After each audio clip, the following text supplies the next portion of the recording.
usikose kusubscribe channel yetu, like pia na share kwa ndugu zako pia. Gusa kikengele hicho, pia kikidole hicho kinachoinukia upande wa Kipengi TV. Muda huu wa kuzungumza pamoja mambo ya nchi yetu. Mimi ni Maungano Kihioka Maki. Kwa neema ya Mungu nakuwa secrétaire exécutif provincial wa SID mu province ya Sud Kivu, na tunakuwa na wenzetu kama vile tayari tumeshajitambulisha, na tunawashukuru sana nyinyi wa baba wa mama na vijana wa Uvira munao tusapoti. Eske tunaweza kujipigia mikono siye peke. Lakini pia mukubali tutowe shukrani zetu kwa President Martin Fayulu Madidi, ambaye non seulement ke iko president wa parti, mais sisi Uvira anatukamata kama vile watoto wake. Tuko na upendo particulier kwa President Martin Fayulu Madidi, sisi watoto wa Uvira, na kwa hiyo kweli tunamshukuru sana. Mungu amubariki. Ninakuwa hapa kuzungumza hali ya vita nchini Kongo. Tutazungumza pia jambo la MONUSCO, na tutazungumza pia petition ambayo tumeiinisie kwa SID, kwa sababu mnajua kwamba kwa sasa tunabaki tu sisi President Martin Fayulu Madidi tu ndio tunabaki kwa kutetea Wakongomani, sini vile wandugu, lakini wengine wote walisha mwangika msupu, walisha zama msupu. Hawasemi supu ilisha wayala kumandevu kumanguo, manake kama vile wanasema ile Kiswahili na nishitaka seme habiko bana yabula tena, haba tingiziki tena juu balisha zama msupu. Tunabaki sisi wenyewe tu SID.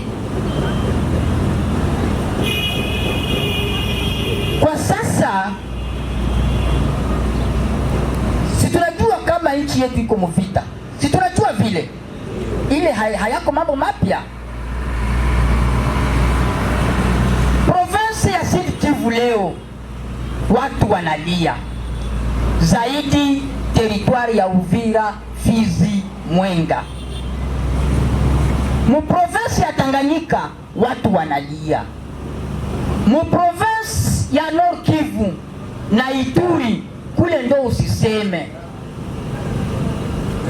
Mu province ya Haut-Uele, mu province ya Bas-Uele watu wanalia. Sasa tatizo ni kusema haya machozi yanaletwa na nini? Nini inatuma Wakongomani wanalia hadi kwa hii nivo? Mambo ambayo yanavuma sana leo labda ni haya mambo ya M23 kwa Nord Kivu, na mambo sijui ya Haut Plateau via Fizi, sijui na kwa Ituri. Lakini kama tunaweza anza kwa province ya Nord Kivu, kwa hii province ya Nord Kivu, kwa sababu hizi province zote kisi nimezitaya, kila nchi njirani ishaka jikamatia province yake. Na tukiangalia kwa province ya Nord Kivu, hii vita ambayo tunayo leo ya Rwanda kupitia M23, kwa sasa iko vita ya 5, iko 5e guerre ambayo Rwanda inapiganisha Kongo. Vita ya kwanza tunakumbuka kama ilianza mwezi wa 10 mwaka wa 1996 1996, na hii vita ni vita ya AFDL ambayo ilikuja na Wanyarwanda waka-avanse mpaka Kinshasa, wakabana Kinshasa le 17 Mai 1997. Hapo Laurent Désiré Kabila akakuwa rais. Pia tukajikuta James Kabarebe kama vile Mnyarwanda akakuwa chef d'état-major général wa armée yetu.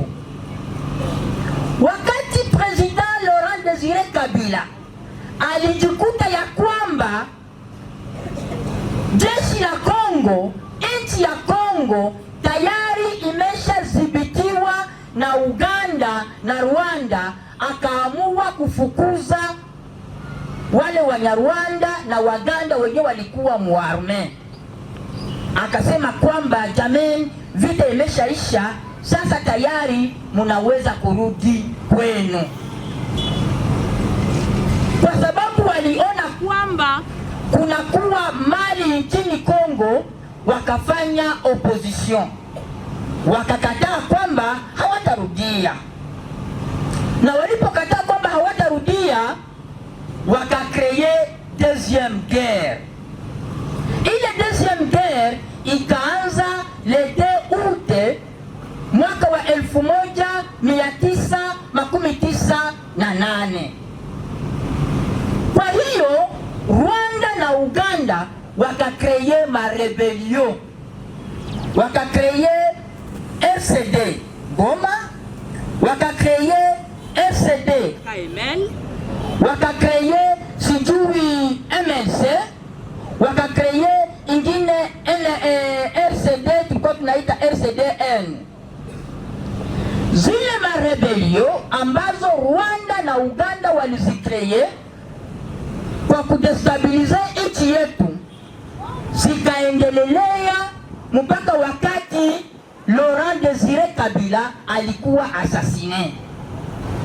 Wakati alikuwa assassiné, zile vurugu zikaendelea mpaka zikatuleta kwa kusinye accord global et inclusif ya Sun City. Na ile accord global et inclusif ya Sun City ikatubeba ku gouvernement ambayo waliita gouvernement ya 1+4. Mwa ile gouvernement ya 1+4 wakamuweka Joseph Kabila kuwa president, na wakamuweka mwa wale wa 4 vice president mukakuwa Mnyarwanda umoja ambaye anarepresente valablement Rwanda, Azarias Ruberwa. Wakati ile iliendelea vile hawakutosheka, vita ya 3 ikatokea mu 2004. Namna gani? Kukakuwa wengine wa jeshi wa Nyarwanda ambao walikataa kwamba wao hawawezi ingia mu jeshi la Kongo. Kukakuwa Kunda Batware na Jules Mtembusi, wakakataa hawataingia mu jeshi la Kongo, wakaunda yao rebelio na wakaunda jeshi lao. Wakati walifanya vile, ile iko 3e guerre,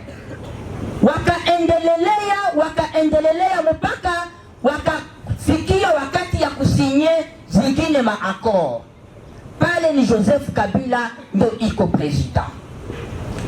Wakati wanaendelea vile, kwa ile fragilite, Joseph Kabila akasinye maakor, na wakati sasa wale Jules Mtembusi na Kunda Batware waliunda ile kitu waliita wao wenyewe CNDP.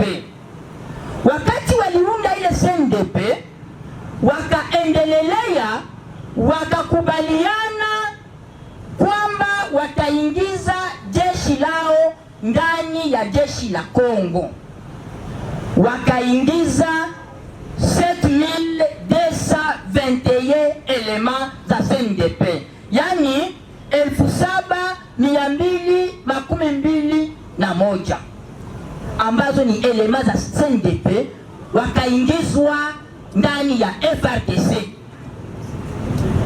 Wakati waliingia ndani ya FARDC, wakakubaliana na Joseph Kabila kwamba zile elements za CNDP haziwezi kuwa affecte mwingine province a part Nord Kivu na Sud Kivu.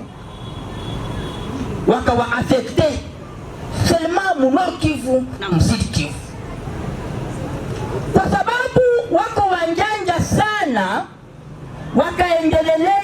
Wakaendelea. Sasa tulifika mu 2009 na zile vurugu tu ziko, wakakree tena ingine vurugu, wakafikia kusinye ingine accord.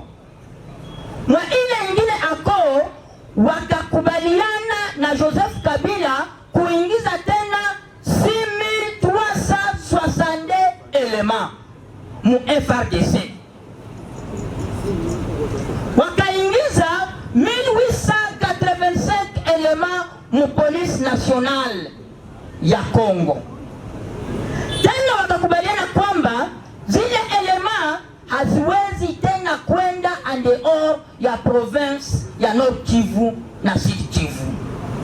Jamani, wenyewe walisomaka matematiki. Nilishasema 7221. Si vile wakaongeza 6360. Inakuwa ngapi? Hamuko mnafanya maaddition. Wale wanaingia mu FARDC plus 1885 zenye ziliingia mu PNC. Wale wakakuwa tu ni Nord Kivu na Sud Kivu. Tutakumbuka ya kwamba mwa ile vita deuxième guerre ya le 2 août 1998 ndo wakati Azarias Ruberwa alikreye territoire ya Minembwe. Si mnakumbuka? Ile ilikuwa iko ile affaire ya RCD Goma. Wakati waliendelea vile, lakini hawakutosheka. Vurugu ziliendelea, wakakuya kuforme kitu chenye waliita umoja wetu. Ile umoja wetu ikakuwa waziwazi jeshi la Rwanda ambalo linaungana na jeshi la Kongo. Na kulisha kuwa tayari elema tumesema 7221 na ile 6000 na ile 1885. Tena ingine jeshi ya Rwanda tena wakaingia mu umoja wetu. 4e guerre ikaanza mu 2012. Wakaleta ingine vurugu. Ile ni Rwanda na Uganda. Rwanda ndio iko na kamata kipawa mbele. Mu 2012 inakuwa 4e guerre. Sawa wanaingia mwa zile vurugu zao, ni pale walienda Nairobi wakasinye maakor. Wakati waliona kwamba wakongomani walisha wavumbula na CNDP ilisha ganye vraiment vitu mingi sana, wakageuka wakaleta sasa jina ya M23 ambayo wanasema ni maakor za le 23 mars 2009. Tena wakazirudie monono, kuko mtu mmoja mwenye hamkuweza kusamehe, kuko kitu fulani hatukuweza kupata, mwa ile lengo ya oro hatukuipataka. Tena wakarudisha mwa ile akor, wakazimisha CNDP kwa sababu CNDP ilikuwa deja integre mu FARDC. Wakaona kwamba c'est déjà trop, wakashanje jina wakazala M23. M23 haina accord. lakini walikuwa wako wanatumikia maakor za CNDP. Kama tunakumbuka mu 2012 walibana vile ya Goma. Vita ya tano, 5e guerre, ilianza mu 2021, le 8 novembre 2021. Toujours ni Rwanda, na inajulikana waziwazi na wakongomani wote na Nations Unies na SADC na Union Africaine, wote wanajua kwamba ni Rwanda ndio iko inaagrese Kongo. Mena hii vita ya 2021 ilianza namna gani? Unajua hao Wanyarwanda kwa kuleta vita wanakuwaka wako wanachingiza mtungi, wanaona eske huyu iko na nguvu, iko wae. Wakati walidekuvrir jinsi uchaguzi ulifanyika mu 2018, tukumbuke ya kwamba kwa uchaguzi wa 2028 Kagame alijue role kabambi sana kwa kutia Felix. Mutakumbuka kwamba mu 2018 Kagame ndio alikuwa president wa Union Africaine. Wakati alikuwa president wa Union Africaine, nitawakumbusha kwamba mu 2018 wakati walichagua president Martin Fayulu Madidi kuwa kandida commun wa Lamuka, nilikuwa niko nasoma Rwanda, nilikuwa niko nafanya maîtrise Rwanda. Nitawajulisha kwamba ile siku Rwanda yote iliingiaka emo baridi. Rwanda yote iliingiaka emo baridi, na walifanyaka reunion, wanasema sasa tutafanya namna gani. Kagame akajue role kubwa sana. Mutakumbuka ya kwamba mbele watangaze maelection, Kabila akatuma delegation yake Rwanda kwenda kuonana na Kagame. Wakaongea, wakamaliza, wakakuja na carte ikashange. Alors que Kagame alikuwa alishasema kwamba maelection ziko très douteuses. Wakati ilifika vile, menapose ile 5e guerre, walishagundua nguvu za Felix, wanaona kwamba huyu hapana. Ninawapenda wafuliru sana, wanakuwa na terme wanatumikisha, wanasema kafuarusha. Wakati walidekuvrile ile, walianza kumchezesha tangu le 11 mpaka le 12 mwezi wa 7 2019. Kagame aliita Felix, wakaenda Rwanda, wakafanya reunion Kigali pamoja na M23, wakasinye maakor, wakakubaliana kwamba Felix ata amnistie 10 officiers wa M23. Sasa Felix sasa viko na Kagame na viko na Museveni, sasa atasema nini? Na walisha muona kama sasa iko mwinchi yake ni zero. Mutakumbuka kama kwa zile maakor mu 2020 Felix akafanya sambla, akaenda nje ya nchi, akatuma Azarias Minembwe kwenda kuinstale burgomestre wa commune ya Minembwe. Malheureusement ici iko ta farceur, sana narudia Mkongo nasema je n'étais pas au courant. Est-ce que mnaelewa ile jambo? Ile yote ilikuwa iko mwa zile maakor zenye wako wanasinye. Jamen.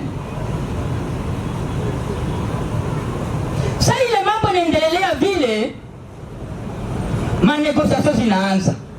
Unasikia wanamuita Angola. Yeye naenda Angola, ilifaa kutana na Kagame, Kagame yeye anajiwakilia.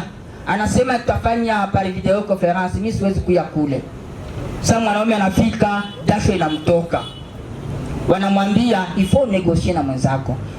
Vous allez négocier quoi na mtu mwenye iko anakuwia watu?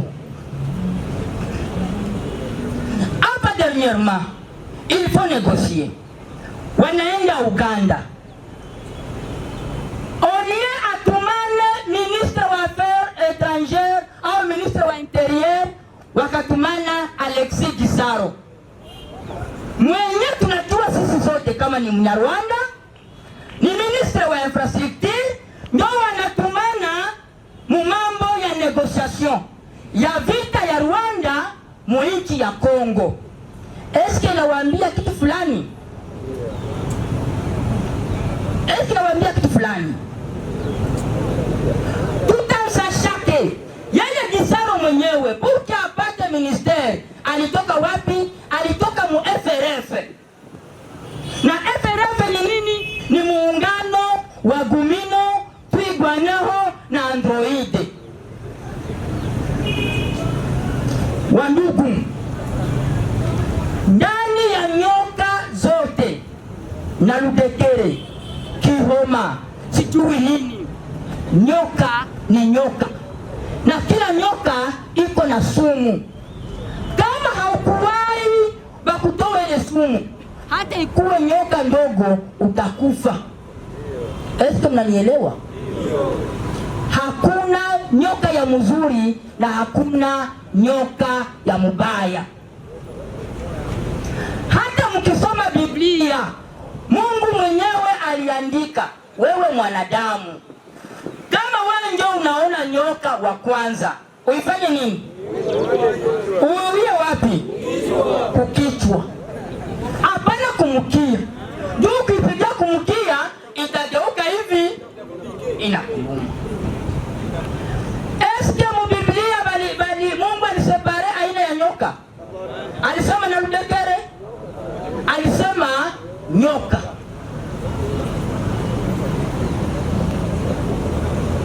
Hiyo ndiyo tatizo kubwa tunayokuwa nayo nchini Kongo. Ile ni province ya Nord Kivu. Wakamudanganya wakatia etat de siège. Wakati walitia etat de siège, ile kutia etat de siège ilikuwa ni mtego wa Rwanda na Uganda. Kwa sababu anatumikaka saa vile tu mtu mwenye kutoka muwesena na kamata decision, na hata mwambie nini kama Rwanda imeshasema na Uganda hawezi kukusikia.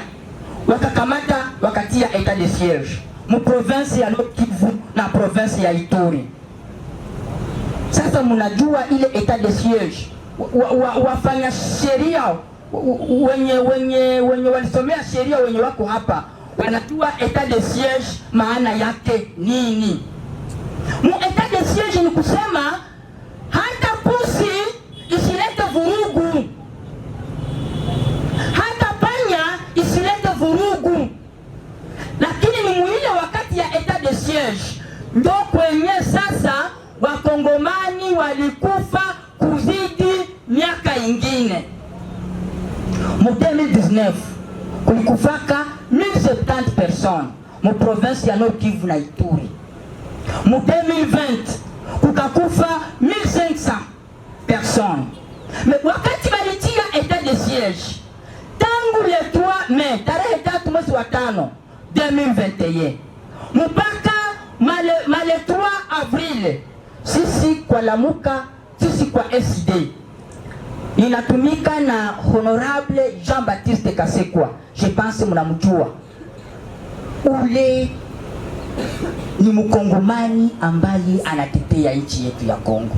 Tuko na base de données. Kila siku tuna enregistre. Tangu le 3 mai 2021 mpaka le 3 avril 2022 tuna hesabu sasa au moins 4766 personnes. Watu 4766 wenye wanakufa mu miezi 11.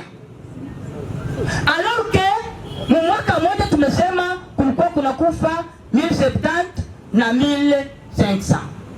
Ile ni triple. ni kutaka kumsabote. Malheureusement wanataka kusabote Felix, ni sio Wakongomani ndio wako wanaua. Yeye anaenda yake Burundi kupiga ngoma, anapiga dance. Ndio ule anaenda sijui Espanye, anaenda mupisine, iko naogelea, na sie wako wanatuua. Hajui yake vile.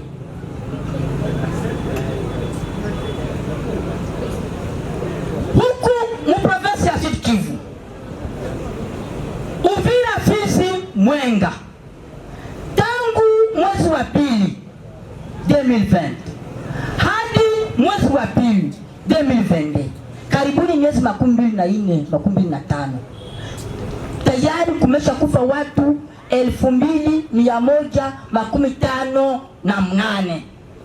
Watu wenyewe wanauawa na grupe arme zenye ziko kule, tukijua ya kwamba zile grupe arme meme si ziko mingi sana, lakini kuko grupe arme za Burundi na Rwanda. Kuko Wanyarwanda wao wenyewe wenye kuishi nchini Kongo, entre autres makanika ambaye anakuwa wa Android wa Twigwaneo na Gumino. Pia wale kisi wanafanya sasa Felix sasa viko na Kagame na viko na Museveni, sasa atasema nini? Na banisha muona kama sasa iko mwinchi yake ni zero.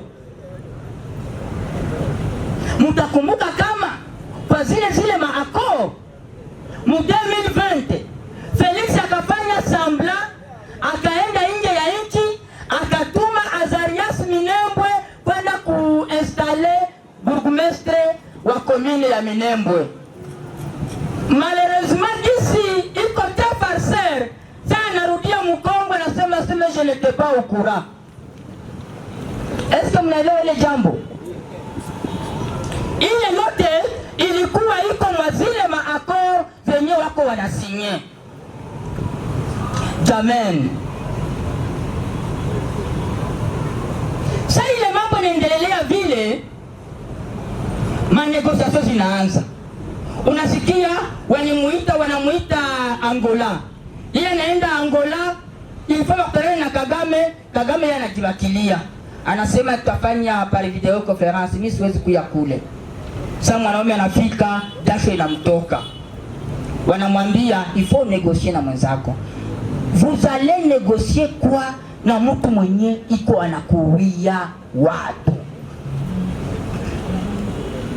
Hapa dernièrement, il faut négocier. Wanaenda Uganda. Onie atumane ministre wa affaires étrangères au ministre wa intérieur, wakatumana Alexis Gisaro. Mwenye tunajua sisi sote kama ni Mnyarwanda, ni ministre wa infrastructure, ndio wanatumana mu mambo ya négociation ya vita ya Rwanda mu nchi ya Kongo. Eske nawaambia kitu fulani? Eske nawaambia kitu fulani? Tutamsashake yeye Gisaro mwenyewe puki apate ministeri. Alitoka wapi? Alitoka mu FRF. Na FRF ni nini? Ni muungano wa Gumino, Twigwaneho na Android.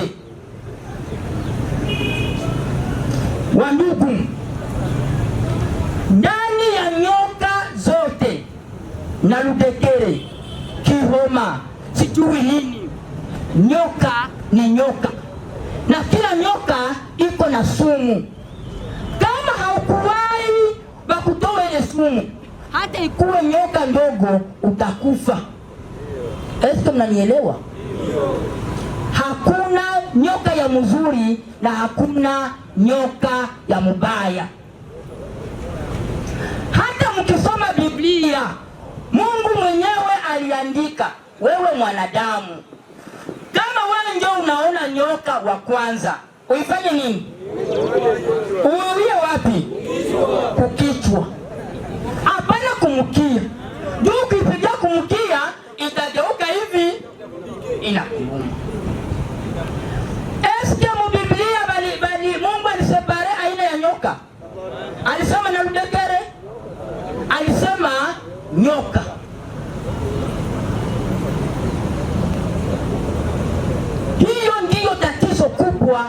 tunayokuwa nayo nchini Kongo. Ile ni province ya Nord Kivu. Wakamudanganya wakatia etat de siege.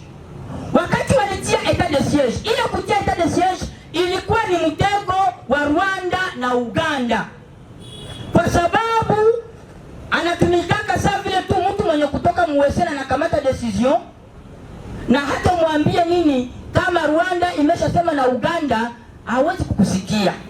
Wakakamata wakatia etat de siege mu province ya Nord Kivu na province ya Ituri. Sasa mnajua ile etat de siege wafanya sheria wenye walisomea sheria wenye wako hapa wanajua etat de siege maana yake nini. Mu etat de siege ni kusema hata pusi isilete vurugu, hata panya isilete vurugu.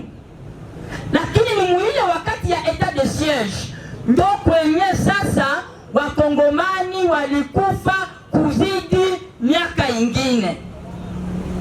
Mu 2019 kulikufaka 1070 personnes mu province ya Nord Kivu na Ituri. Mu 2020 kukakufa 1500 personnes. Mais wakati walitia etat de siege tangu le 3 mai tarehe 3 mwezi wa 5 2021 mpaka male 3 avril, sisi kwa Lamuka, sisi kwa SD inatumika na Honorable Jean-Baptiste Kasekwa. Je pense mnamjua. Ule ni mkongomani ambaye anatetea nchi yetu ya Kongo. Tuko na base de données. Kila siku tuna enregistre. Tangu le 3 mai 2021 mpaka le 3 avril 2022 tuna hesabu sasa au moins 4766 personnes. Watu 4766 wenyewe wanakufa mu miezi 11. Alors que mu mwaka mmoja tumesema kulikuwa kunakufa 1070 na 1500. Ile si triple. Ni kutaka kumsabote. Malheureusement wanataka kusabote Felix, ni sio wakongomani ndio wako wanaua. Yeye anaenda yake Burundi kupiga ngoma, anapiga dance. Ndio ule anaenda sijui Espanye, anaenda mupisine iko naogelea, na sie wako wanatuua. Hajui yake vile.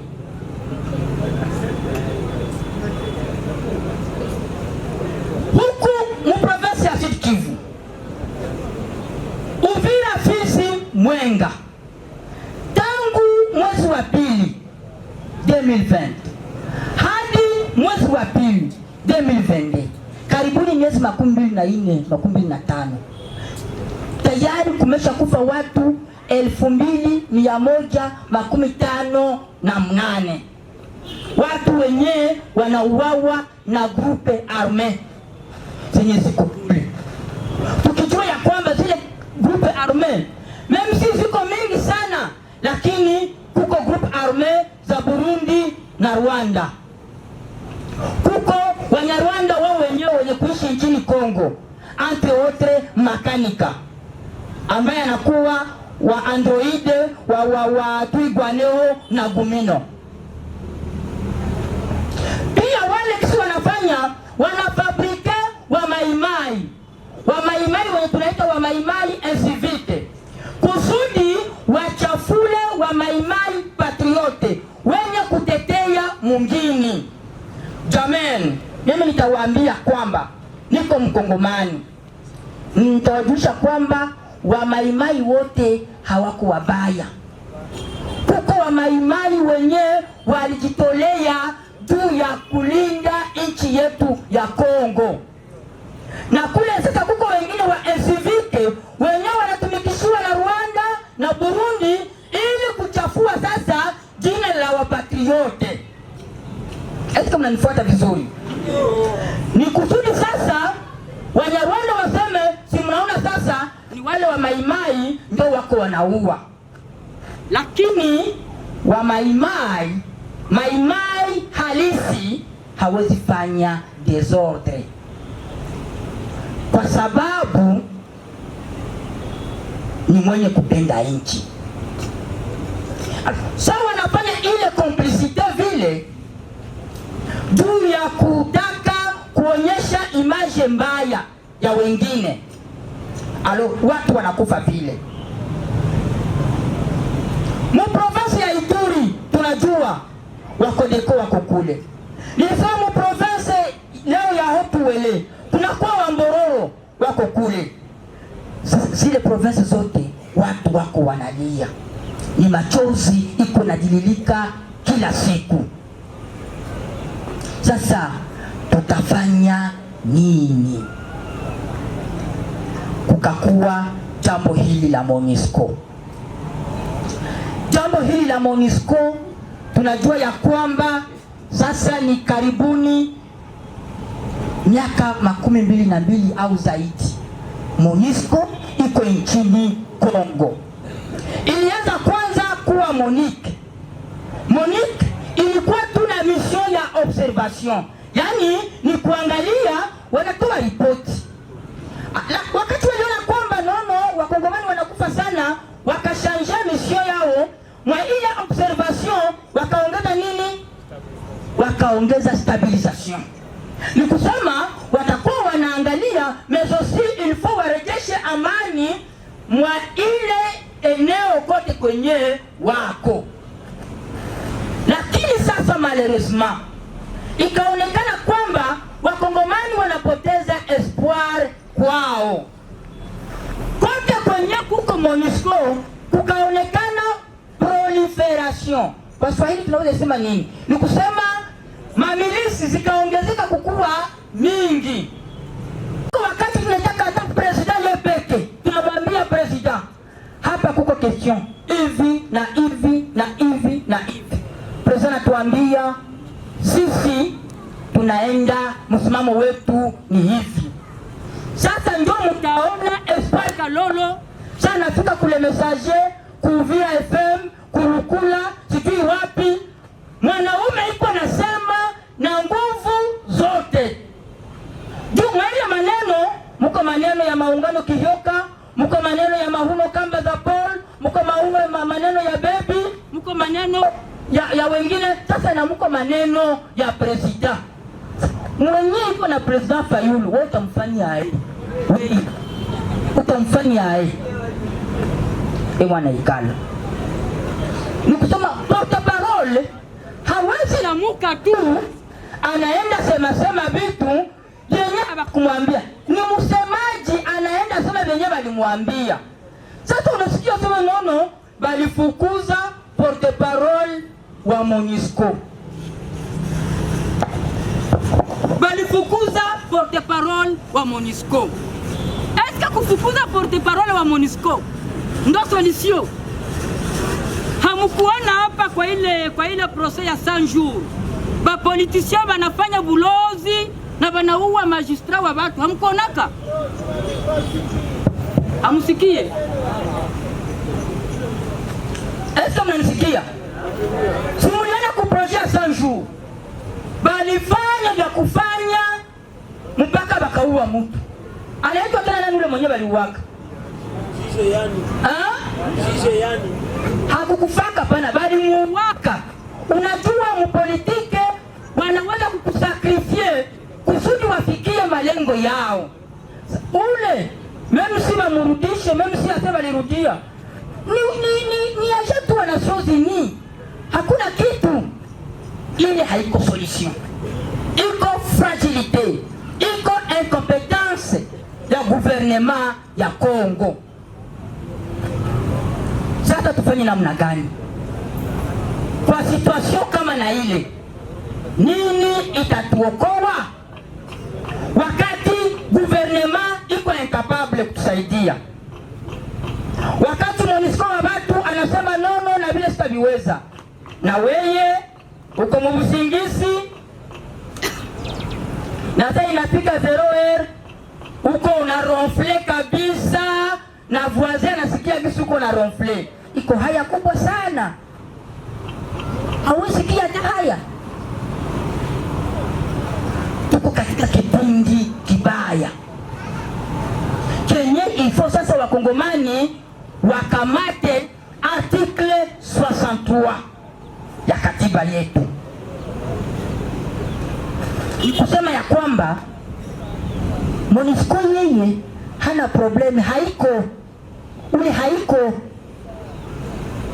si tuliona hapa. Nilikuwa murenio ya Lubunga hapa juzi, wanasema watu walifanya manifestation wakavandalize sijui mabaze ya MONUSCO. Watu walozi wanasema walivandalize baze za MONUSCO, lakini hawako wanahesabu milioni ya watu wenye walisha kufa. S'il vous plaît, est-ce que haiko bulozi? Uko ingine bulozi nazidia ile?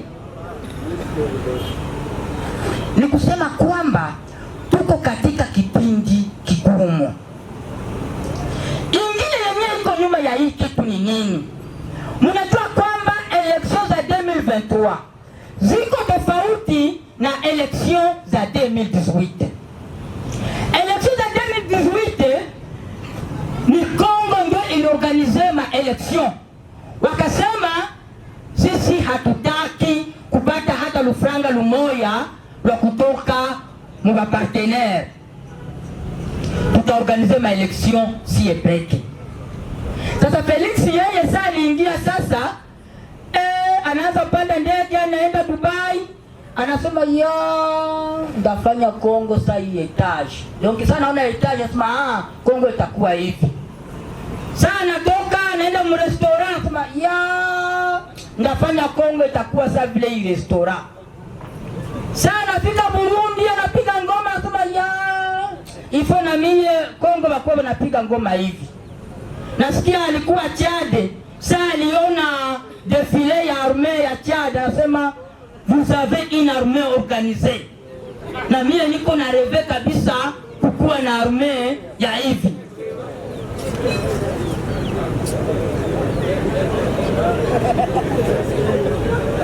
Yeye anaonaka tu mesa narudia, anaingia mayonnaise, anaingia sijui munini, anaingia mupisine na vyote vinabakia mule. Sasa akasahau kusema kama maeleksio zitakuwa. Alianza kuunda mbinu zake, njama zake za kuibia maeleksio. Tulifanya manifestation za mingi, Kadima sikuwe, nini, tukamuacha.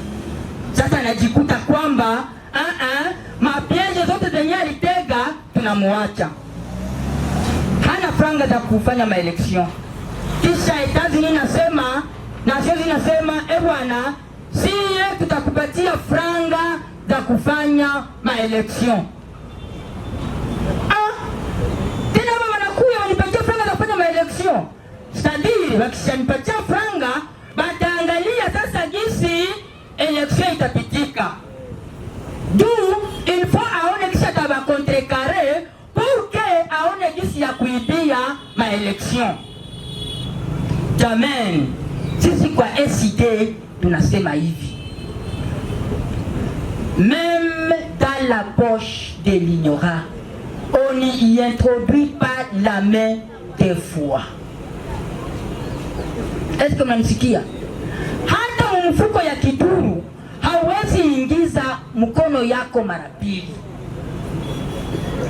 Kama ulishaka tukamata kama tuko babituru, tutalala na siye rondo inje. Siku utakuwa unakuya iba, mupanga utasikilia hapa. Kama Felix aliibia maeleksio mu 2018, nasema hivi, sisi kwa SID na Président Martin Fayulu Madidi, élections à 2023, c'est une question de vie ou de mort. Soit ni kukufa au ni kupona. Est-ce que vous m'entendez? Les élections à 2023, une question de vie ou de mort. Quoi député national avec plus de 7500 voix. Lakini walozi wanafabrika wanapatia Moise Nyarugabo avec comme 500 voix anakuwa depute. Papa, si hatuombaki Mungu vraiment? Hapana. Ile mchezo tunasema ilipitaka. Niliona mama mmoja Sanja akaniambia kama yeye iko natafuta dawa ya nyuki. Aseme tena kama banaibia election, banaibia President Martin Fayulu Madidi election, yeye atakuwa na nyamba nyuki. Na mimi nikamwambia unisaidie sana, franga zenye watakulomba unaniambia na kuongezea. Eske hatuwezi kuencourager le mama? Hatuwezi kuencourager? Na mwingine mwenyewe kuna nyingine bulozi naye. Na mwenyewe anaombaka naye aombe. Wandugu, kama kwa bahati mbaya Felix anabeba tena mu 2023, tutakuwa wapi? Ujiwaze kwanza, tutakuwa wapi?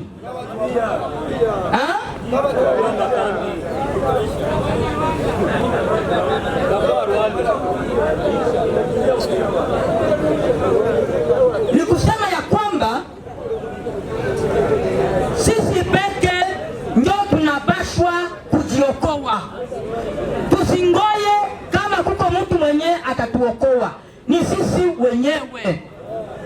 Tukingoya kama guvernema ya Kongo ndio itatuokoa, ni kusema tunajizika sie peke. Tukingoya kama tuko na wadepite watatutetea, ni kusema kwamba tuko tunajizika sie peke. Le 22 Mei kulikuwa katastrofe ya volka Goma yenye haikukozea hata madega sa vile katastrofe ile ya mvula hapa le 16 na le 17. Hapa Uvira ndio kulikuwa madega mingi sana kuzidia volka ya Goma. Lakini nini ilifanyika Uvira? Lakini uliona jinsi Goma yote ilikuwa mobilize, kwa sababu Goma wako na wanaume wenye kupenda kwanza kwao. Ndio maana wandugu wapenzi, sisi kwa SID na President Martin Fayulu tuliinitie petition ya kusema ya kwamba kukuwe exhumation ya rapport mapping. Mnajua kwamba kwa rapport mapping inadetaye kila mtu mwenye aliuwaka mkongomani, wanatia na jina yake. Sisi tuliinitie petition ya kusema kwamba wakongomani wasinye ile petition kusudi kila yeyote mwenye alihusika na kuua wakongomani azibiwe na sheria. Eske haiko mzuri? Sasa ile petition tutaileta hapa Uvira na tutahitaji sinyatire zenu. Felix hapana, haiko hata mwa ile. Asante sana. Felix haiko hata mwa ile. Merci kwa kupewa neno. Mie question yangu nitajiadrese ku intervenant. Jina ni Malipo Mbeni Maradona. Nitajiadrese ku maneno yenye intervenant watatu alituambia, parce que nilikutana ba president bashapita. Sasa mie Kongo sagis mie najua na selo histoire tuko tuna résoudre probleme kumkia. Probleme ya Kongo haiko Tshisekedi, probleme ya Kongo haiko Rwanda, probleme ya Kongo haiko Uganda. Probleme ya Kongo iko géré au niveau international. Sasa ukisoma mzuri utakutana kama sie tuko Kongo iko géré na bakapitaliste, na ndio probleme ile. Voilà, natafika question. Probleme Kongo iko géré na bakapitaliste, na ndio benye banabeba Kongo mpaka leo. Ukisema uende kwa komuniste unakufa. So nasikia mwenzetu anasema hapa kama Kongo si ndio tutamaliza vita. Me hakupana ma strategie gani yenye tunaweza maliza vita, parce que tukifanya ma election benye tunachagulaka haiko ndio benye banapitaka. Tukisema kama utakuwa unafanya suivi mwenye anachagula huyu banakata, bakisema baibie banakata. Hapana, haiko ndio solution. Mtupatie ma strategies za mzuri zenye tutaaplike pour que tutoke msysteme. Ba capitaliste ndio ba occidentaux wenye banatubeba. Na probleme ya Kongo ni mali yenye tuko nayo. Sasa gisi tusomaka mu histoire. Na hebu ndio banapenda bajere nchi mpaka kumwisho. Sasa mtu gani mwenye tutachagula, mwenye atajisumetre au mwenye atakuwa for kupiganisha system ya kapitaliste? Parce que vita ni ya kapitaliste, haiko ya Kisekedi. Kisekedi iko sumi kuma ordre zenye zinatoka kule yulu. Est-ce que mwenye ataingia yeye force gani yenye ataitilize pour que atutose ba Amerika ndio wanatuangamiza? Haiko Kisekedi, hapana. Merci. Mwenzetu mwenye aliuliza iko wapi? Nitakuuliza question. Uko marié, uko célibataire? Unaweza oa mwanamke tena na unabakia uko nategemea baba yako? Ulishakuwa na mwanamke, responsibility inakuwa kwa nani? Si ni wewe, kama vile baba wa nyumba. Sawa. Wakati baba kwa mwenye ananipatia hata napaswa mtegemea naye. Papa, katiba ya nchi yetu iko wazi. Tusikilizane, tuwe na tolerance. Unanisikia? Tuwe na tolerance. Kila mtu awe huru kuuliza swali lake. S'il vous plaît, SID, sisi tuko chama bien organisé, na hawa ambao mnaona hapa ni walimu. Constitution yetu inaweka wazi, mwanaume akishafikisha miaka 18 haiko tena mtoto, anakuwa mtu mzima. Na Constitution inaturuhusu kwamba tuko un pays souverain. Ni kusema ya kwamba kama haujijui que nous sommes un pays souverain, na ndo maana unaweza ona mtu anakuwa na mzindere, iko anaenda hapa leo, anaenda pale kesho, anaenda anasahau vyenye iko navyo. Juu haujui mali yenye uko nayo. Tuko un pays yenye iko na 80 millions ya fasi ya kulimia, 80 millions ya hectare ya udongo mzuri. Lakini nous sommes un pays yenye iko na taux le plus élevé ya malnutrition. Il faut mzungu, il faut la capitaliste. Mimi nililimaka karanga, na mkaranga kunakuwa ile wanaita kinjogolo. Kinjogolo hata uipitishe miezi ya kuivunia eko haiko malaki, inabakia toujours kinjogolo. Na ukishaivuna unaianika inakuwa kifuma. Kama haujui papa na haujui Burundi yeye, sisi tuko na nini purke tutawaliwa tuna wakapitaliste? Burundi yeye wewe tutawaliwa na kapitaliste. Ni kusema ya kwamba nous avons besoin d'un homme.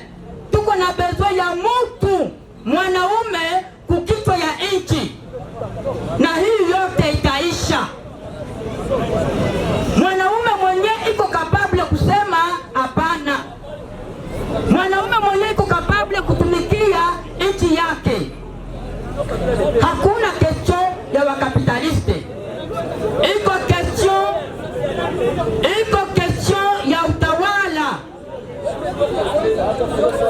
Ni kusema hivi sasa, nitakutuma wende usome article 63 ya constitution yetu. Soma article 64 ya constitution yetu. Inatuambia namna gani? Madaraka ni yetu sisi wa Kongomani, ni yetu sisi wa raia. Kama hatuchagui watu wenye kuwa na akili safi, akili timamu, na tutaendelea vile vile. Haiko kesho wa kapitaliste, ni kesho ya prise de conscience sisi wa Kongomani. Mali hiyo haiko nchi, na nchi zingine. Je pense que umenielewa. La strategie ni sisi wenyewe wa Kongomani kukataa ubandia wa viongozi. Nafikiri umeelewa. Merci beaucoup. Tutaajouter kidogo tu kujibu yenye secrétaire exécutif provincial alipana. Tunajua partout au monde, hata mu Biblia kwa Kristo inchi zilikonetra kaba leader wa mubaya au waongozi wabaya. Kulikuwa wafalme wabaya katika hata Biblia walikuwa, lakini kulifikiria wakati watu walikuwa wanakamata maamuzi. Kongo haiko nchi ya kwanza kusufiri kwa hii planete. Tunayua meme histoire kuko mapezi sufrire pendant 3 siècles, pendant 2 siècles, nesika parvenir akakufa nini kujilibere. Ni kusema namna gani? Sisi tutoe ile bugonjwa ambao umetutawala wa Kongomani, kila mtu anakuwa ni kusema tu no, haiko ndio utabadilisha nchi shaka kufa, tutabakia vile vile. C'est ça.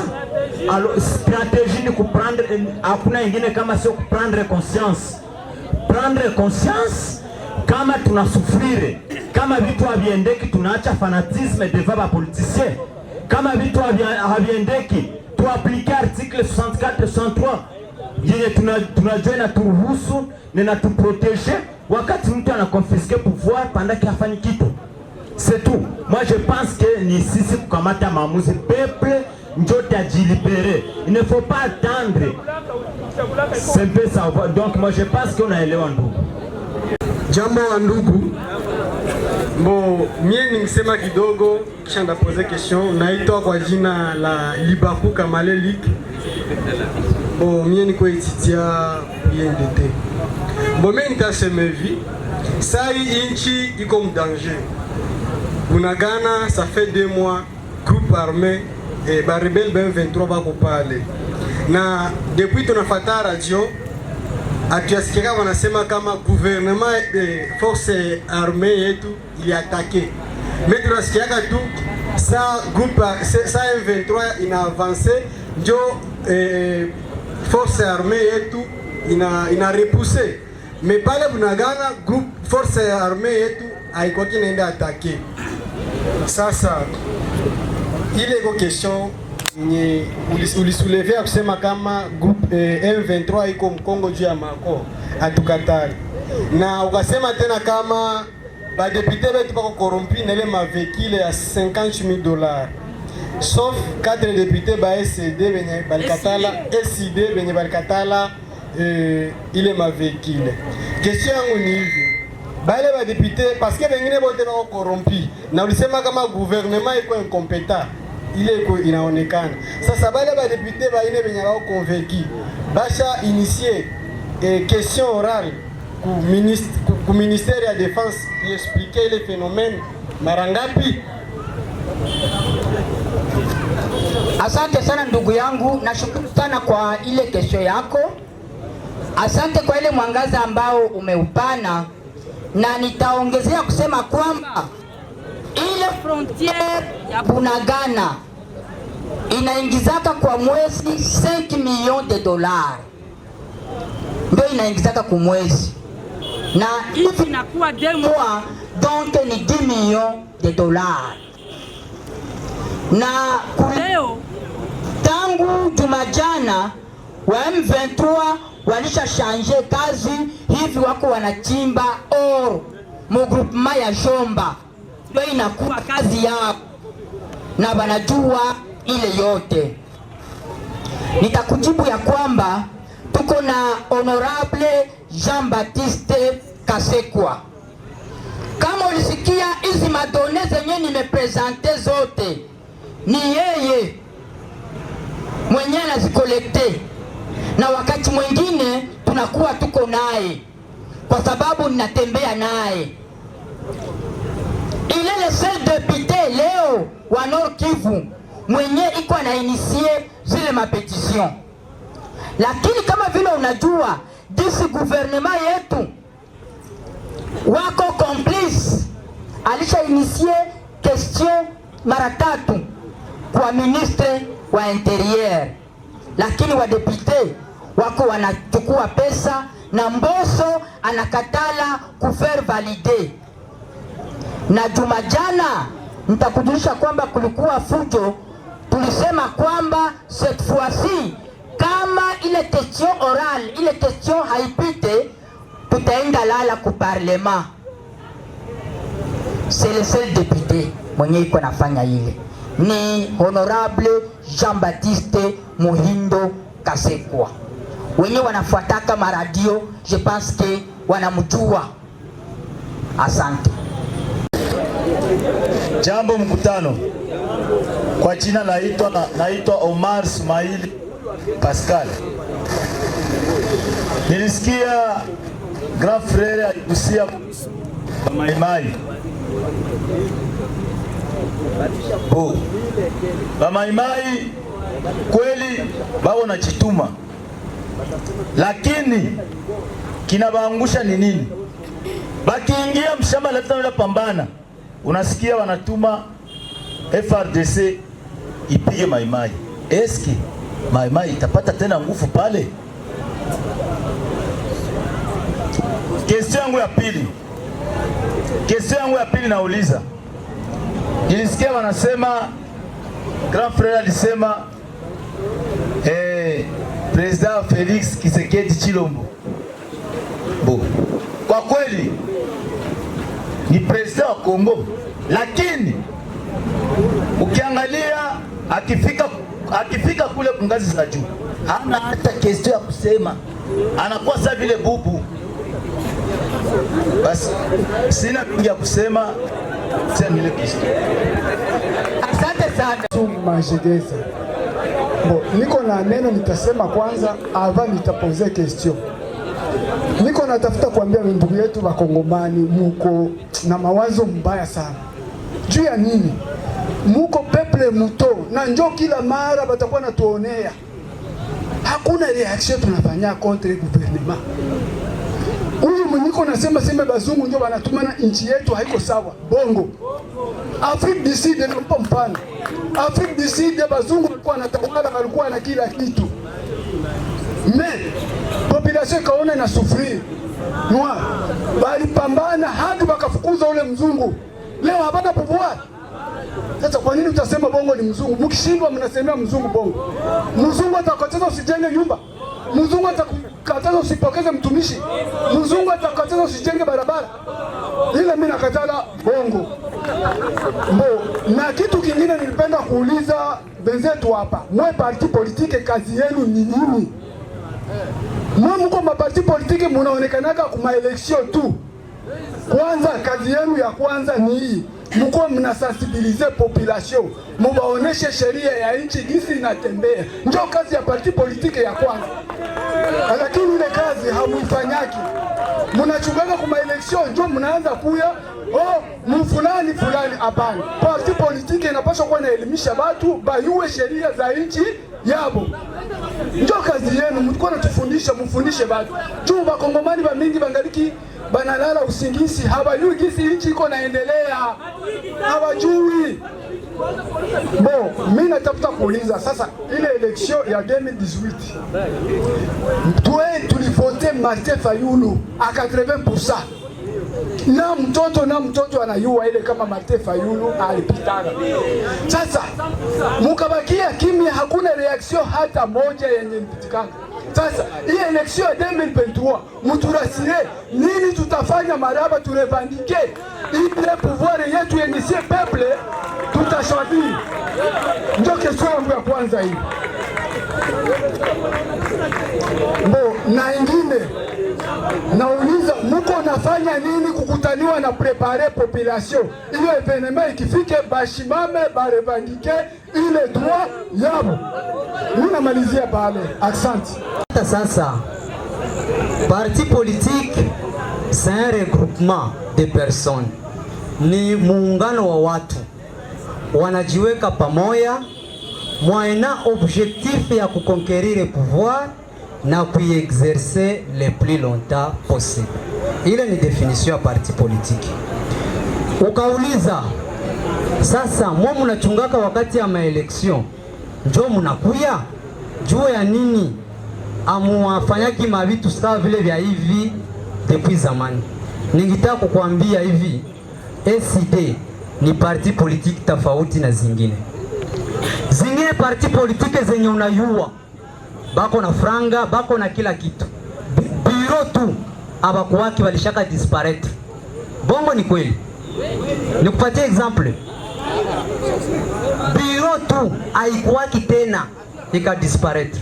Monsieur depuis election ze balituibiaka za 2018 tuliresiste kupitia cotisation ya bamambo.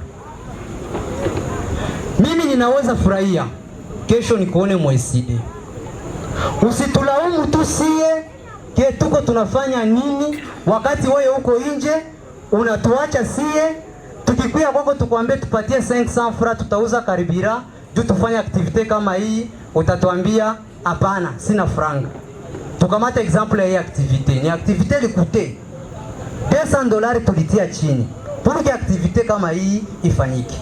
Mais nikifika kwako nikwambie mzee tupatie 1000 francs pour que activite réussir, utaanza kutuambia no simuite Fayulu na vitu vidogo tuite Fayulu. No, haiwezi kuwa hivyo. Pour dire parti politique inaendeleaka kupitia nyie watu mwaye mkiintegre SID tutakuwa na nguvu ya zaidi kuzidi nguvu yenye ilikuwa. Mesa mnatuachililia mko mnatuangalia tu kwa mbali. Ase wale wabiana wanachikazaka, wale wabiana kabisa wako na courage ni wanaume, me au tusogelei huko nasemea tu mkartie. Kisha unakia kutukondane keno tuko tunafanya kazi gani? Haina mzuri. Inabidi na wewe ukuwe na contribuer mu activités za parce que parti politique yetu ni parti politique ya opposition. Fayulu ayawahi kujiri, ayakuwaka ministre, ayakuwaka gouverneur, ayawahi kujere apara entreprise ya mapetrole yalikuwa na jere ya oil, ayawahi kujere nyingine kitu. Na cheo kubwa ya shaka kuwa nayo ni ya udepite. Aliwahi kuwa depute. Un député haiko gestionnaire. Haiko gestionnaire. Sasa pour que Fayulu apate franga ya kulipia biro zote za Kongo, daire ni mwanaume tungempigia mikono. Ma PPRD tukamate mfano. PPRD bali disparaître, mnaona mako na biro. Na njoo watu wenye walikuwa batajiri na zingine mapartize mnayo. Mesie mu republique mzima biro zetu ziko opérationnel. Donc Fayulu iko najikaza na sie kama vile wanamemba tuko tunajitahidi. Asante ndugu yangu, nafikiri kwamba uko baba wa hapa Uvira na uko témoin ma manifestation zenye shie SID tunakuwaka na organize hapa. Nafikiri iko sama raba kiza mwatu iko naenda naokoka, lakini najua gisi mliona namna gani magazi lacrimogene tulizikula hapa. Wakati moja huyu ndugu alivulaka ishemize na basoda basha tukimbiza. Wakati ingine huyo aliingiaka mkioski ya mainite. Wakati ingine na mimi sijui niliingiaka wapi. Wakati ingine nilirukaka Lupango, sasa mimi naingia Lupango na muko imbwa inaingia nikaruka ingine Lupango. Wanani parti politike gani inaweza fanya mafundisho kama vile haya? Si walifanya meeting Mulongwe. Ninashukuru fulani tu alinifanyaka na mie niko ministre nikaenda enjoy. Ndio vitu mnaendaka kwa zile. Si ndio zile? Tutaenda pite kama ni national kama ni nani, angale naenda enjoy. Tungali tunachagua watu wa kwenda kuenjoy. Epi tunangoja watufanyie nini? Je pense que ndugu yangu uko témoin ya kazi yetu tunafanya hapa Uvira. Tutafanya nini kama wanatuibia mu election ya 2023? Ile ndio question niko nataka wewe ujibie. Nishakwambia nimepata mama mmoja Sange aliniambia yeye yuko anatafuta dawa ya kunyamba nyuki. Wewe uko nafanya nini? Wewe uko nafanya nini? Je, na wauliza, je, tutakubali tena watuibie election ya 2023? Est-ce que tutakubali?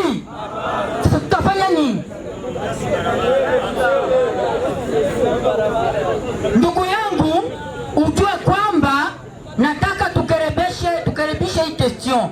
Haiko President Martin Fayulu ndio waliibiaka ile election. Hapana. Waliibia wakongomani. President Martin Fayulu hana besoin hivi vyote. Uchungu yenyeko nayo ni kuameliore maisha ya wakongomani. Kweli ninawaambia waziwazi, Mungu atuweke. Siku President Martin Fayulu Madidi atakuwa president wa hii nchi, wakongomani tutacheka. Ule ni mwanaume, ule ni baba. Na kwa sababu wanamjua ndio wako wanatafuta jinsi ya kumsalii asiongoze hii nchi. Lakini tunasema wakati ya enrôlement twende tujiarole massivement. Wakati ya election tumchague President Martin Fayulu na wadepute wake ku niveau national na ku niveau provincial. Sio wote tunajua tulichagua President Martin Fayulu, tulichagua na wadepute wake ku national na ku provincial.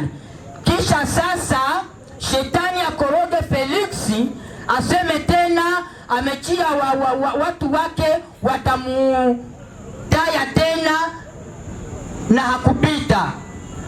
Même dans la poche de l'ignorant, on y introduit pas la main des fois. Asante sana. Niko journaliste. Swali moja ni kuhusia non reconnaissance ya Uvira ville kama vile circonscription électorale. Il y a à peine 2 mois depuis que Seni liwezaka kutangaza rasmi ma circonscription zote za mujimbo la Sud Kivu. Maintenant unasema ke mutafanya maaction juu ya kureklame vile Uvira ikuwe pia reconnue comme circonscription électorale. Pendant tout ce temps, mulikuwa mnachunga nini? Na si il faut mnainitier maaction citoyenne juu ya kureklame Uvira ville ikuwe reconnue circonscription électorale et que bana rejeter maaction zeto aba reconnaître maaction zenu. Nyinyi kama vile SID munaweza kuambia population ya vile Uvira ijikomporte namna gani? Deuxième question, uligusia juu ya swala ya gestion ya province ya Sud Kivu yenye ulisema iko gere na tribu moya. Nilipenda kujua kwa leo vike bali tupatiaka ville, est-ce que c'était vraiment une satisfaction pour la population viroise? Alors que mulikuwa msha initier ma action soit pour récolter ma signature pour que mu réclamer province ya scindé en 2. Est-ce que kuwapatia ville c'était suffisant alors que mulikuwa mnapenda province? Na question ya tatu ni par rapport ya situation ya MONUSCO. Mulisema kama muko na situation yote ya pays, à chaque fois qu'il y a des morts, munakwaka munaenregistrer.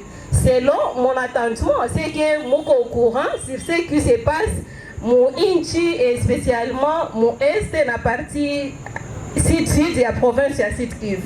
Est-ce que pourquoi vous avez attendu ma déclaration de ma personnalité fulani politique, notamment Lukwembo, comme vous l'avez dit, que Alisema Kamonisco est. Pourquoi Molichungaka a tout les déclarations, mais aussi déclarations à porter-parole wa Monisco kusema kama biko incapable kukupiganisha M23 pour que mwanze mena kuambia population que non, il faut na chitu initier ma action citoyenne ya kureklamer départ ya Monisco. Juu ya nini amkuambiaka population bafanye zile ma action bien avant hii ma déclaration te aya tolewa? Merci beaucoup. Electoral. Tulikuwa tunachunga nini hii wakati yote? Ningetaka kujibia ujue ya kwamba hii question ya non reconnaissance ya ville ya Uvira comme circonscription électorale ni question iko très cruciale. Très cruciale. Il fallait maintenant tupate kwanza madonnées zenye ziko fiable pour que tuyo gisi tutajimpliquer mu dossier. Hawezi enda mu dossier yenye uyayua mwanzo na mwisho yake. Mbele ya kuingia mu dossier il faut uyue bilianza aye na bitatufikisha wapi. Gisi tusha reunire maelema, tusha kuwa na maelema yote na tukaelewa siasa yenye iko inachezeka.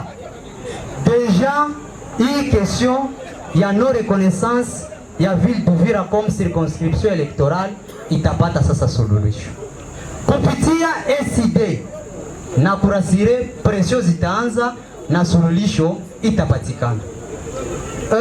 Ukauliza Peut-être niongeze kwa ile. Je, muko d'accord tuendeleshe hii question au tuiachie pale?